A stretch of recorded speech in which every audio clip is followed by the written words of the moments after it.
घपर घप पेलले बाटे भातार रे घपर घप पेलले बा। अरे घपर घपर पेलले बाटे भातार रे। तो भाई लोग पीके 57 जरा सब्सक्राइब कर लो। जबरदस्त गाना बा ट्रेंडिंग में जो गाना चला अवधेश प्रेमी के बैठल रहनी के रहा के थम पर बल मग यही पर भाई लोग एकरा से पेलक्कड़ मौगाई भणवाई गाना बा लिखला बने भाई लोग एकरा जबरदस्त भाई लोग बहुत मजा आता है सुने में। तो प्लीज़ चैनल सब्सक्राइब ला जरूर कर जान और जितना तरह पेलक्कड़ घटिया दोस्त बड़े सबके पास शेयर जरूर कर दिया जान। तो गाना सुनाओ तनी। एगो औरत कहतिया अपन सखी से तो नये नये लाइल कह के शादी पेल के कैलस जवानी बर्बादी। तो नये नये लाइल कह के शादी पेल के कैलस जवानी बर्बादी।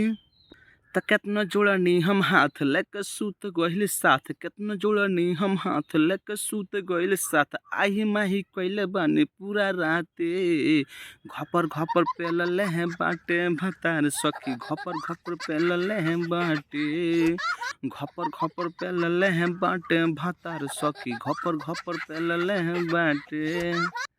तो भाई औरती और कहती यार मर्दा से नये नये कई के लाइल बगावना रात भर ना सोता ओढ़ा बिछावना। नये नये कई के लाइल बगावना रात भर ना सोता ओढ़ना बिछावना। ओ रात भर नासे सेज धक करेला करेज रात भर नासे सेज करे धक धक करेज जाने के तनाई खखुआइल बाटे।